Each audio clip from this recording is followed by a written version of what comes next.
tihovateljna molitvena praksa sveštenih isihasta, koja je u 14. stoleću postala osnova i sadržaj šireg isihastičkog pokreta, bila je predmet istraživanja brojnih autora. Oni su se razlikovali kako po vrsti i kvalitetu obrazovanja, tako i po interesovanjima, konfesionalnoj pripadnosti i duhovnoj orijentaciji. Kada je reč o molitvenoj praksi tihujućih monaha, ona se gotovo uvek analizirala u njenom, recimo vrlo uslovno, individualnom, zasebnom aspektu. Tumači isihazma pažnju su poklanjali molitvenom životu monaha u kelijama i isposnicama, u povlačenju u tišinu, u unutrašnju klijet srca, gde su vapili rečima Isusove molitve: Gospode naš Isuse Hriste, Sine Božiji, pomiluj me. Ova isihastička praksa, ma koliko bila dominantna u molitvenom životu samih tihovatelja i ma koliko je bila glavna tema asketske literature koju su oni pisali i čitali, ipak nije isključivala drugu dimenziju njihovog monaškog života, liturgijski, zajednički, bogoslužbeni život. To vidimo između ostalog u pismu u kojem patrijarh Filotej Kokinos blagosilja i nalaže tihujućim podvižnicima da obavezno učestvuju u crkvenim bogosluženjima i da ih ne izbegavaju. Sličan primer nalazimo u pismu koje svetogorskom monahu Kiprijanu upućuje trnovski patrijarh Jeftimije, takođe isihasta, savjetujući ga da nikad ne zapostavlja hramovske službe dnevnoga kruga, koje su, kako kaže patrijarh, moćno oružje duše protiv neprijatelja. Povezanost isihazma sa javnim i zajedničkim bogosluženjem, kao i neposredni uticaj isihastičkog pokreta na razvoj i promene u bogoslužbenom životu crkve, a zatim i na njegovo kodifikovanje, više puta je s pravom nazvan najmanje proučavanim aspektom uticaja sveštenih tihovatelja na pravoslavnu crkvu u celini. Postoji više teoloških pretpostavki koje su dovele do pojačanog interesovanja isihasta za zajednički javni liturgijski život crkve. Prva je u tome što su najreprezentativniji predstavnici pokreta, poput Grigorija Palame, zapovest apostola Pavla, molite se bez prestanka, počeli da primenjuju na sve hrišćane bez izuzetka, i na monahe i na ljude koji žive u svetu. Mi se sećamo da je biološki otac Grigorija Palame upravo bio jedan od takvih molitvenika. Ova istovetnost cilja duhovnog života dovela je, kako pišu neki savremeni tumači, do zaključka da i njihov put monaha i svih hrišćana, bar kad je reč o javnom bogosluženju, treba da bude isti. Kroz zajednički tipik, u ovom slučaju jerusalimski, u njegovoj carigradskoj kinovijskoj verziji, 14. vek je samim tim doba u kojem svešteni tihovatelji istovremeno izvode duhovnu obnovu, doktrinarnu sintezu i artikulaciju učenja i liturgijsku reformu u svim krajevima gde su živeli.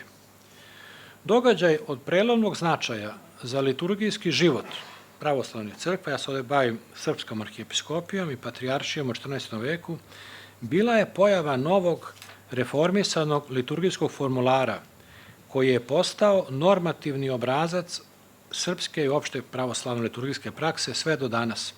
Reč je o dijataksisu patrijarha Filoteja Kokina, poredak božanstvene liturgije gde su i đakonstva, koje je on sastavio još dok je bio iguman Velike Lavre. Pojava ovog liturgijskog dijataksisa, zajedno sa drugim regulativnim tekstom za bogosluženja dnevnoga kruga, poretkom sveštenosluženja, poklapa se sa prevladavanjem jerusalimskog tipika na Svetoj gori i od njega neposredno zavisi. Ove promene dovele su i do stvaranja novog i reformisanog i redigovanog kompleksa bogoslužbenih knjiga u celom pravoslavnom svetu. Pojava i utvrđivanje Filotejevog liturgijskog obrasca nije protekla jednostavno i bez otpora. rukopisne knjige kao spora sredstva prenošenja informacija, zajedno sa urođenim psihološkim otporom koji mi ljudi imamo prema promenama, posebno kada je reč o perifernim liturgijskim sredinama koje su po prirodi konzervativnije, dovele su do toga da se uz različite redakcije Filotejevog predloška i njihovih prevoda dugo zadrže i starije prakse. Tako su nastajali služabnici koji predstavljaju amalgame starog i novog. Treba reći, bez svake sumnje istaći da postoji mnoštvo rukopisa ovog poretka na različitim jezicima, koji se u izvesnoj meri razlikuju između sebe. Gledajmo recimo riznice naših manastira. Tako, na primjer, jedan deo dečanskih služabnika sadrži Filotejev ustav sa određenim prilagođavanjima i izmenama. To pokazuje da je on nastavljao da živi i u sredinama za koje je bio prevođen. Slična je situacija i sa rukopisnim služabnicima Pećke patrijaršije, koji su malobrojniji jer je ta biblioteka preživela mnogo veća stradanja od dečanske. Postoje 3 različita slovenska prevoda Diataksisa Filoteja Kokina. Diataksis za srpsku sredinu su najverovatnije preveli do danas anonimni hilandarski monasi.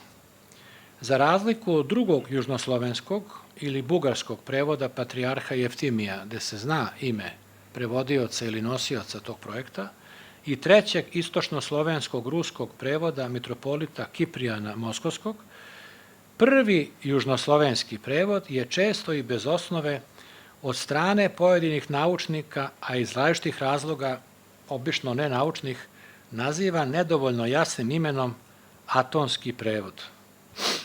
Na pitanje konkretnog prevodioca ili naručioca prevođenja ove redakcije u ovom momentu i na osnovu izvora koji su nam poznati nije moguće odgovoriti. Sa jasnim ukazivanjem na sredinu u kojoj je nastao, odnosno njegovim autorskim poreklom, stvari stoje drugačije.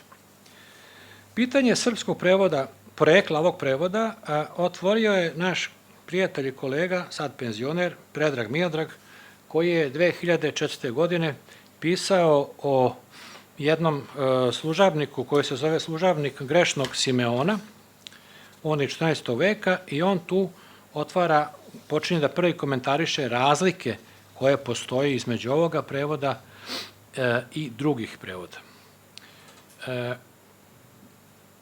Ne treba gubiti iz vida da Filotejev boravak na Svetoj gori pada u vreme srpske vlasti na Atonu, vreme procvata, to je Dušanovo vreme, srpskog prevodilaštva, prepisivačkog i redaktorskog rada na Svetoj gori. Teološke, duhovne i kulturne veze srpske sredine sa Filotejem i sihastičkim krugom ogledala se na više načina. Jedan od njih je prevodilaštvo. Kao što je poznato, prvi prevodi teoloških dela Grigorija Palame i Grigorija Sinaita još za vreme njihovog života prevođeni su na srpsko-slovenski jezik u Hilandaru.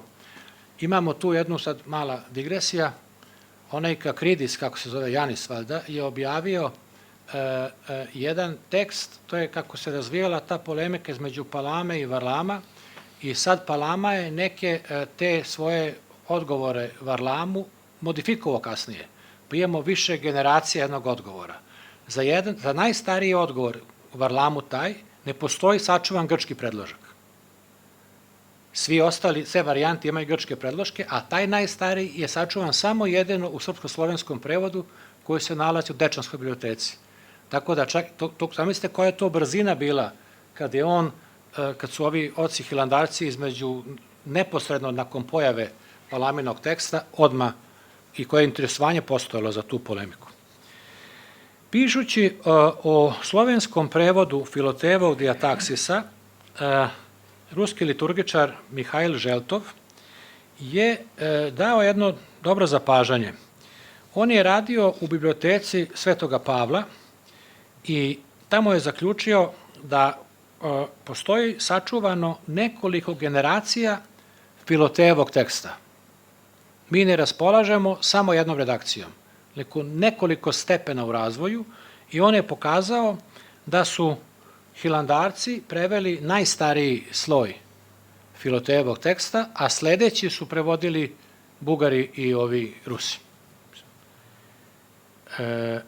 I sad, osnovna odlika, po čemu sad recimo da neko ne zna istoriju jezika i dobije jedan takav služebnik i on se sad pita da li je to bugarski ili je, ne znam, ruski ili je srpski, stoji nekoliko načina da bez greške možemo da to zaključimo i prvi osnovni taj da bugarski i ruski prevod ima ta uputstva Filotejeva sačuvana kao jedinstvenu erminiju.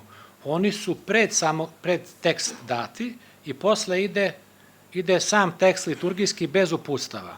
A srpski prevodioci su radili drugačije. Oni su razgradili tekst i ubacili u liturgiju samu kao uputstva, ona rubrike liturgijska, ono što imamo crveno u tekstu, to je u stvari razgrađena erminija, razgrađen dijataksis.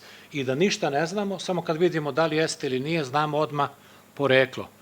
Postoji još neki, recimo, 2-3 momenta koji najlakše je gledati gde su Sveti Simeon i Sveti Sava, to se podrazumeva. Ali ima još 2 zanimljiva. Recimo, u tom najstarijem tekstu nema svetih žena. Nema ni prepodobnih, ni mučenica, ništa, samo su svetitelji muškarci napisani i kad se proskomidiše, nakon prosvore za Presvetu Bogorodicu, prva sledeća ide ne samo za bestelesne sile, nego i za časni krst. Rusi i Bugari kada preuzimaju kasnije, oni tu stavljaju, oni razdvajaju proroke Jovana Krstitelja i eto, to su neki, da kažem, malo ako tehnički momenti gde možemo da vidimo kako se to odvijalo. A ovakav postupak hilandarskih prevodilaca oslanja se na jedan prevodilački manir koji je nastao još u vreme Svetoga Save. Evo, tu je s nama vladika Tihon, on je bio decenijama iguman Studenice i bavio se pitanjima studeničkog tipika i hilandarskog i mi znamo da u nauci je poznato i kao neko pitanje stoji podignuto, šta je sa sinaksarnim delom hilandarskog i studeničkog tipika, šta je, sad tu postoje razne hipoteze. To je svojevremeno pokrenulo pitanje o tome na osnovu čega su onda oni regulisali bogosluženja kada nisu imali taj deo tipiku. Potonja istraživanja su pokazala da su nosioci tada te reforme bogoslužbene i prevodioci sinaksarne rubrike prevodili i unosili u bogoslužbene knjige koje se oni tiču. Znači, oni su uputstva ugrađivali u same knjige, olakšavajući uput. Očigledno je to praktičan razlog bio. Novi hilandarski prevodioci u Filotejevo vreme su tako postupili na isti način kao i njihovi prethodnici, koji su učestvovali u prevodilačko-redaktorskom poduhvatu Svetog Save. Oni su Filotejev dijataksis podelili rubričke celine i integrisali ga u tekstove služabnika. I sad, naravno, ovaj Filotejev poredak živi svoj život u slovenskim sredinama i on postaje temelj, osnova za razvoj arhijerejskog posledovanja u srpskoj sredini. Ja ponavljam to, pošto se bavim tom grupom rukopisa, sad nisam izučavao ruski, bugarski, makedonski, ove sve ostale, nego ove tamo trenutno. Ima jedan rukopis iz Dečana, 134, to je početak 16. veka, u njemu piše mitropolit Niški svoju doktorsku disertaciju i iz njega razvija pitanje arhijerejskog posledovanja u 15. i 14. od 14. do 16. veka i kako to izgleda? Sad dozvolite mi da mi svi ovde jako volimo i poštujemo i klanjamo se i celivamo ruku i reči oca Justina Popovića, ali otac Justin Popović jednu stvar nije dobro postavio, to ovde se tiče, kada je prevodio služebnik, on je rekao tamo kojim metodama radio, a onda je rekao ja sam između ostalog uzimao arhijerejski činovnik da mi bude obrazac za služebnik. Jeli kaže, knjiga arhijerejskog činovnika je starija od jerejskog. To nije tačno. Do 14. veka vi nemate kategorije arhijerejski i jerejski služebnik. Crkva ima jedan služebnik. Što se tiče arhijerejskih činova i posledovanja, postoje posebni trebnici gde se one nalaze. A znamo da je pojava rubrika, Filotej je hteo rubrike da bi ujedinio, da bi stvorio jednoobraznost, odnosno i kontrolu sveta kojim će upravljati. Ali ranije rubrike su smatrane nepotrebnima, jer bogosluženje je bilo stvar iskustva. Nije morao niko da uči kad treba da rukopolaže kao episkop, on je znao, on je odrastao u toj sredini, on je 1000 puta to gledao. I onda kako počinju da se razvijaju arhijerejske knjige? Tako što sa strane na marginama bude neki znak, ili mitra se nacrta, ili omofor, ili zdje postavljajet popa, ili ruka, i tako kreće polako pop, da se usložnjava i onda u 17. veku nastaju prvi ti, što mi danas zovemo arhijerejski činovnici. Ali ovo je sad, da ne ulazimo dalje u tome. Ajmo sad, idemo na kraj.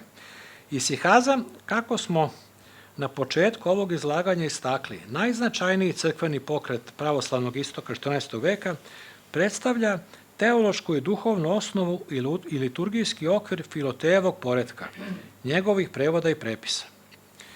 Ukoliko pažljivo pogledamo sve vodeće aktere crkvenog života pravoslavlja, koji između ostalog učestvuju u širenju dijataksisa, ne samo jelinskog, nego i slovenskih govornih područja toga vremena, vidjet ćemo da oni ne samo da dele ista bogoslovska uverenja, nego ih spajaju i lične, prijateljske i duhovne veze.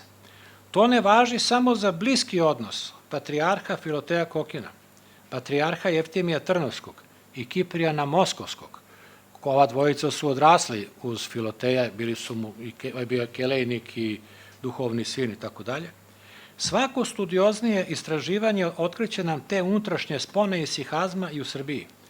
Treći srpski patrijarh Jefrem bio je lični prijatelj sa Jeftimijem Trnovskim, a Grigorije Camblak, koji je došao i u veliku reformu književnosti i bogoslovlja u Srbiji sproveo, bio je sinovac Kiprijana Moskovskog. Zahvaljujući svojevrsnom, aj ga tako nazovemo, eskatološkom internacionalizmu, drugačijem doživljavanju etničkog identiteta, isihastički pokret je uspeo da stvori do tada neviđenu koherentnu silu, koja je njegov uticaj proširila po svoj, kako se to u nauci kaže, slavija ortodoksa, što je suštinski doprinelo očuvanju pravoslavlja u vremenima koja su potom došla. Jedno od njenih sredstava širenja bio je i Filotejev poredak. Da bi se razumeo ovakav potez, moramo da iz sasvim drugog ugla od onog koji je danas, nažalost, dominantan, sagledamo i razumemo smisao i značaj liturgije u vremenu u kome pišemo. U to doba liturgija nije bila samo ritual, prostor, izraz pobožnosti ili bilo koji drugi fenomen sveden na privatne individualne okvire. Ona je, kako je to tačno zapazio otac Jovan Majndorf, bila oruđe vizantijske, kulturne, religijske i do određenog stepena političke ekspanzije i uticaja na Srednjem istoku i u istočnoj Evropi.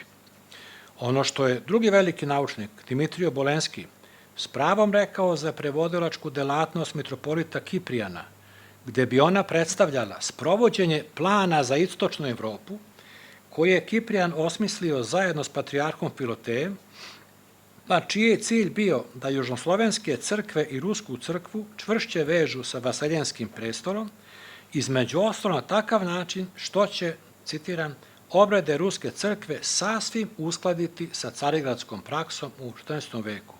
To važi i za druge prevode i njihove autore. Sam kraj.